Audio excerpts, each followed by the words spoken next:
12 કલાકે કેમ બને? 3 દિવસમાં નહીં બન્યું.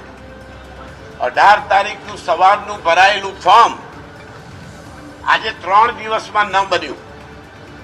અંતિમ 4 વાગ્યાના સમયે બને.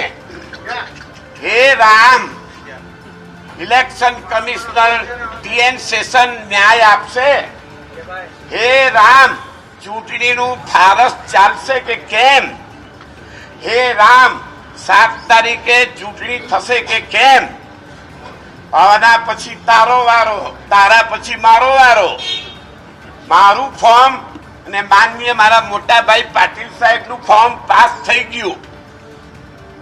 હવે ન જાણ્યું જાનકી નાથે કાલે શું થશે.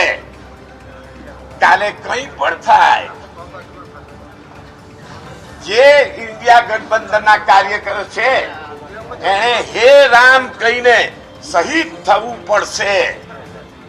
કાલે કંઈ પણ થાય. નિલેશ કુંભાણીનું ફોર્મ રદ થઈ ગયું એવું કહી શકો? નિલેશ કુંભાણીનું ફોર્મ રદ થવાની સૂચના આપી. લેખિત ઓર્ડર 4 વાગ્યા પછી આપે એટલે 4 વાગે આપશે. ઠેકેદાર પણ કોંગ્રેસના, ડમી ઉમેદવાર પણ કોંગ્રેસના. હાજી, શા માટે આ સમસ્યા ઊભી થઈ રહી છે? સમસ્યા ઊભી થઈ છેલ્લા 10 વર્ષમાં આખા દેશમાં ધારાસભ્યો, સંસદ સભ્યોની જાહેર નીલામી થઈ. આજે ભારતીય જનતા પાર્ટી 40% માજી કોંગ્રેસીઓથી ભરાઈ ગઈ. એટલે જૂના ભાજપના સભ્યો શહીદ થઈ ગયા. હવે અત્યારે ટેકેદારો ઉમેદવારના કોંગ્રેસના. એમની શ્વેતા મેડમની વાત સાચી છે, ઉમેદવાર કોંગ્રેસના. તો હવે ટેકેદારોને હમણાં કેમ એફિડેવિટ આપી? કેમ ટેકેદારે અત્યાર સુધી પહેલા એફિડેવિટ નહીં આપી? એ એફિડેવિટ લઈને ફોર્મ કેન્સલ કરવાની કાર્યવાહી કરે તો શંકા નહીં કરીએ અમે? સંપર્કમાં છે ટેકેદાર તમારા?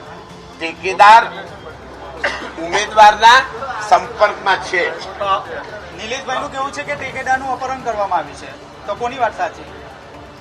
એ આપ નિલેશભાઈને પૂછો. મારું અપહરણ નથી થયું. મને મીડિયાએ હમણાં બચાવ્યો છે. આ મીડિયા મને હમણાં બચાવે છે.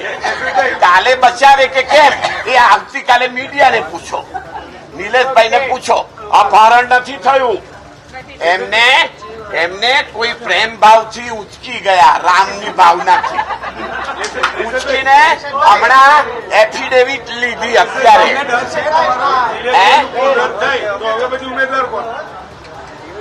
હવે તો ઉમેદવાર કોણ એ આપણે વિડ્રોલ ટાઈમે નક્કી થશે.